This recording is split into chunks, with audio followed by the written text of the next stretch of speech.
నిత్య తుఫాన్ బీభత్సం కొనసాగుతోంది. సుమత్రా ద్వీపంలో కొండ చర్యలు విరిగిపడి 303 మంది ఇప్పటికే మృతి చెందినట్లుగా తెలుస్తుంది. భారీ వరదల్లో 279 మంది గల్లంతయ్యారు. నీట మునిగి అనేక నగరాలు ప్రజలు నానావస్థలు పడుతున్నటువంటి పరిస్థితి కనిపిస్తోంది.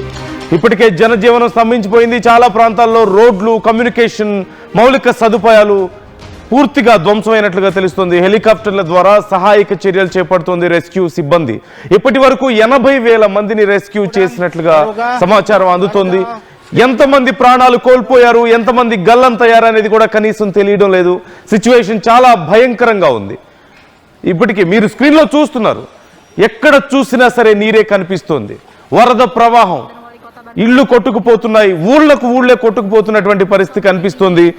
అధికారులకు ఎన్నో కాల్స్ వస్తున్నాయి, ఎంతో మంది రిక్వెస్ట్ చేస్తున్నారు, మాకు సహాయం కావాలి, మమ్మల్ని రక్షించండి అంటూ. కానీ అధికారులకు రీచ్ అవ్వలేని పరిస్థితి కనిపిస్తోంది. మరికొంతమంది ఇళ్ల మీద ఎక్కి వెయిట్ చేస్తున్నారు, సహాయం ఎప్పుడు వస్తుందా అని ఎదురు చూస్తున్నటువంటి పరిస్థితి కనిపిస్తోంది. ఈ నేపథ్యంలో మిగతా పక్కనున్నటువంటి ప్రాంతాల్లో సైతం ఇదే పరిస్థితి కనిపిస్తోంది. ఇప్పటికే 80,000 మందిని పునరావాస కేంద్రాలకు తరలించారు. 279 మంది గల్లంతయ్యారంటున్నారు. This is official count.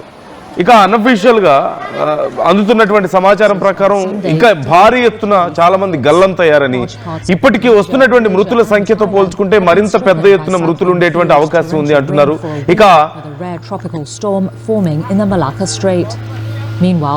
ఇక ఎంత ఆస్తి నష్టం జరిగింది అనేది కౌంట్ చేయడం కూడా ఇప్పుడు కష్టంగా ఉన్నటువంటి పరిస్థితి కనిపిస్తుంది.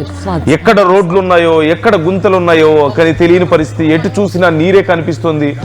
ఈ బోట్స్ ద్వారా, చిన్న బోట్స్ ద్వారా అక్కడ సహాయక చర్యలు కొనసాగిస్తున్నారు. అలాగే హెలికాప్టర్స్ ని యూజ్ చేస్తున్నటువంటి పరిస్థితి కనిపిస్తోంది.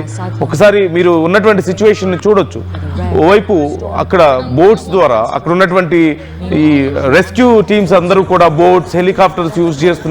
మరోవైపు కార్స్, బైక్స్, ఏ వెహికల్స్ కూడా ఎక్కడ ఎవరికి దొరకని పరిస్థితి. మొత్తం పూర్తిగా నీళ్లలో కొట్టుకుపోతూ ఉన్నాయి.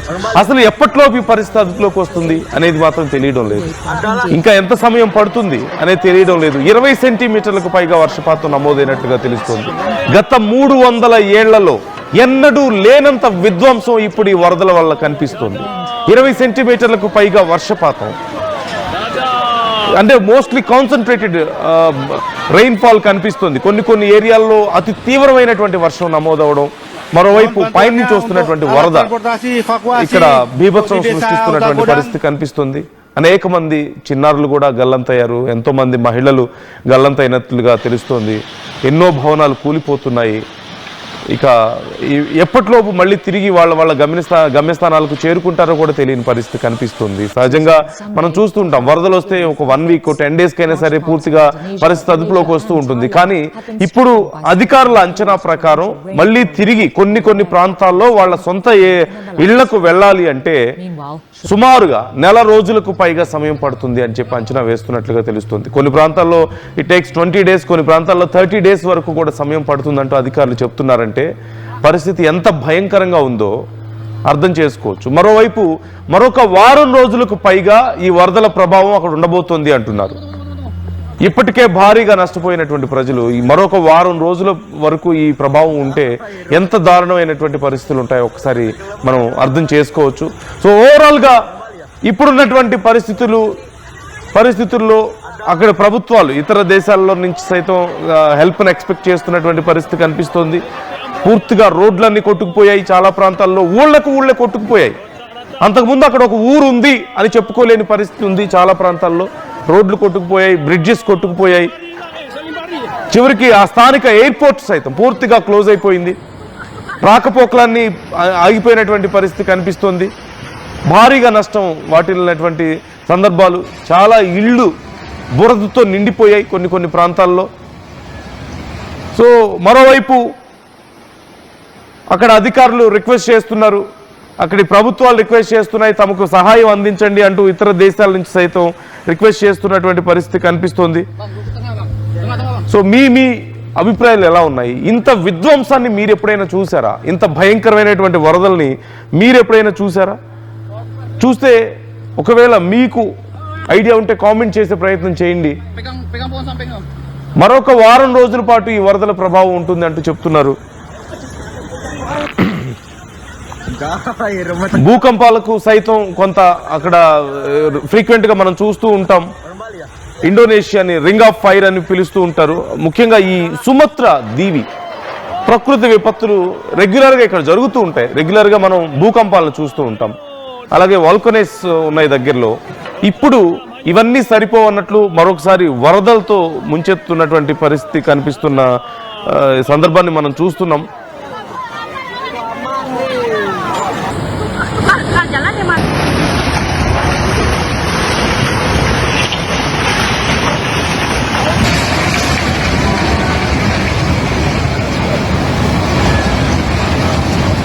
ఇప్పటికీ 279 మంది గల్లంతయ్యారు.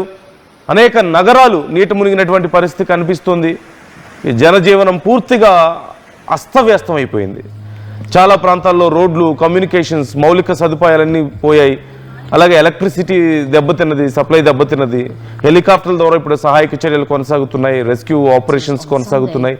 ఇప్పటి వరకు 80,000 పీపుల్ని రెస్క్యూ చేశారు ఈ వరదల నుంచి. ఇక రెస్క్యూకి నోచుకొని వాళ్ళు, ప్రాణాలు కోల్పోయిన వాళ్ళు ఇంకా ఎక్కువ వందల సంఖ్యలో ఉన్నారంటూ తెలుస్తుంది. సో వారికి సంబంధించి అట్లీస్ట్ గల్లంతైన వారి కోసం కూడా గాలింపు చర్యలు అక్కడ కొనసాగుతున్నట్లుగా మనకు కనిపిస్తుంది. ఒక్కసారి మీరు ఆ విజువల్స్ చూస్తే మీకు అర్థమవుతుంది ఎలాంటి భయంకరమైన పరిస్థితులు అక్కడ ఉన్నాయనేది. More than 20 centimetres of rainfall నమోదవడం, గత 300 ఏళ్లలో ఎప్పుడూ చూడనటువంటి భయంకరమైనటువంటి వరదలు నమోదవడం, ఇవన్నీ మనం చూస్తున్నాం. ఈ నేపథ్యంలో అక్కడి వాతావరణ శాఖ హెచ్చరికలు జారీ చేస్తుంది. ఇంకా ఈ గండం పొంచే ఉంది, జాగ్రత్తగా ఉండండి అంటూ అక్కడి వాతావరణ శాఖ హెచ్చరికలు జారీ చేస్తున్నట్లుగా తెలుస్తుంది.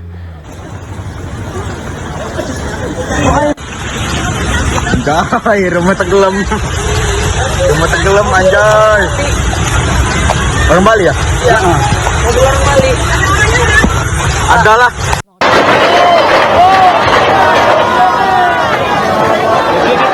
మొత్తం ఇప్పుడు ఈ వరదల ప్రభావం అక్కడ ఉన్నటువంటి ఈ సుమత్రా దీవి పక్కన ఉన్నటువంటి మొత్తం 6 ప్రాంతాల మీద ఉన్నట్లుగా తెలుస్తోంది. ఈ 6 ప్రాంతాలు మోస్ట్ సెన్సిటివ్ జోన్గా ఇప్పుడు ప్రకటించారు. అక్కడ ఎక్కువ రెస్క్యూ ఆపరేషన్స్ కొనసాగుతున్నట్లుగా తెలుస్తోంది. సెంట్రల్ తపనులి, సిబోల్గా, సౌత్ తపనులి జిల్లాల్లో అత్యధికంగా ఈ ప్రాణ నష్టం జరిగింది అంటూ చెప్తున్నారు. ఆస్తి నష్టం కూడా భారీగా సంభవించింది. సుమారుగా 3,000కు పైగా ఇళ్ళు, భవనాలు నీట మునిగాయి అంటున్నారు. ఓన్లీ ఆ ప్రాంతంలోనే 3,000 ఇళ్ళు పూర్తిగా మునిగిపోయాయని చెప్తున్నారు. మరొక 2 ప్రధాన వంతెనలు కూడా అక్కడ కొట్టుకుపోయాయి అంటున్నారు. అలాగే రహదారులన్నీ పూర్తిగా బురదతో నిండిపోయాయి. శిథిలాలు, అక్కడ ఉన్నటువంటి చెత్త చెదారం అంతా పేరుకుపోయి మూసుకుపోయినట్లుగా తెలుస్తోంది. కమ్యూనికేషన్ అంతా దెబ్బతిన్నది. సుమారుగా 80,000 మందిని ఇప్పటి వరకు రెస్క్యూ చేశారు. ఇంకా ఎంతోమంది కనిపించకుండా పోయారు అంటూ కూడా తెలుస్తోంది. అక్కడి స్థానిక జాతీయ విపత్తు ఉపశమన సంస్థ BNPB దీనికి సంబంధించి ఎప్పటికప్పుడు డీటెయిల్స్ రిలీజ్ చేస్తూ వస్తుంది.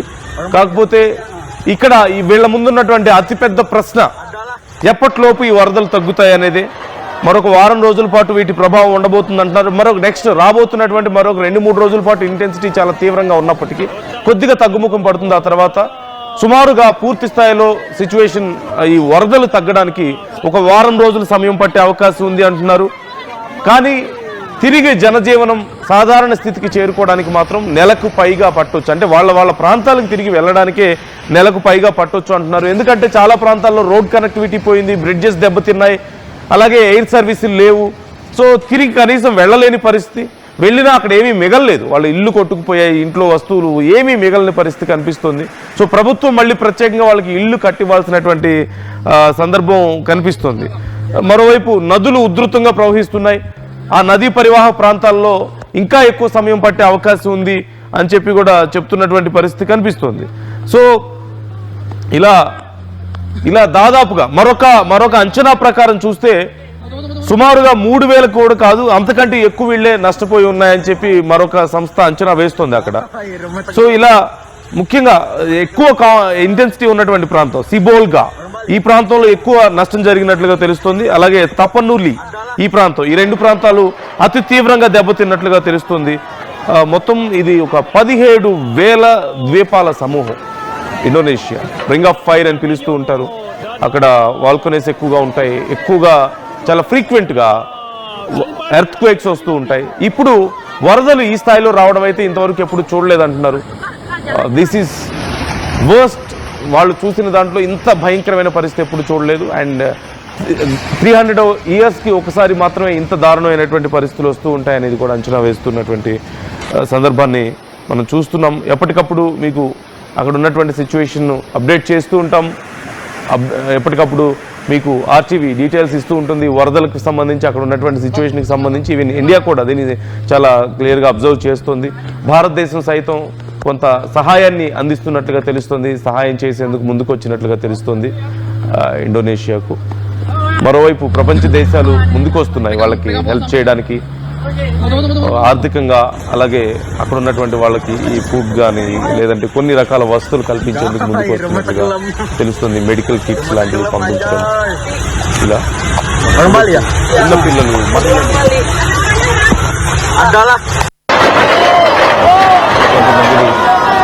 స్థానికులే చేయాల్సినటువంటి పరిస్థితి కనిపిస్తుంది. మోస్ట్లీ హెలికాప్టర్స్ చాలా అవసరం అవుతున్నాయి వాళ్ళకి, కానీ తగిన స్థాయిలో హెలికాప్టర్ సౌకర్యం లేకపోవడం కూడా అక్కడ సహాయక చర్యలు లేట్ అవ్వడానికి ఒక రీజన్గా చెప్తున్నారు. బోట్ ఫెసిలిటీస్ కొంత ప్రాపర్గా ఉండడం అనేది కలిసి వచ్చే అంశంగా ఉంది వాళ్ళకి.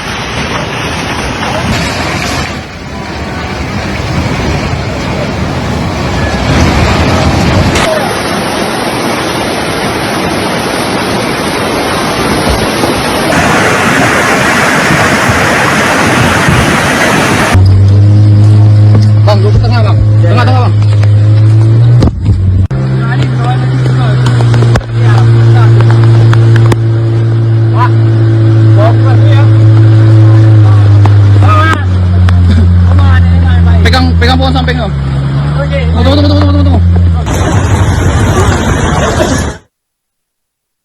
జీవితంలో స్థిరపడటం అంటే ఏమిటి? సొంత ఇల్లు కలిగి ఉండడమే. ఇల్లు కావాలంటే స్థలం కావాలి. స్థలం ఎలాంటి చోట కొనాలి? తక్కువ పెట్టుబడితో ఎక్కువ అభివృద్ధి అయ్యే ప్రాంతంలో కొనాలి.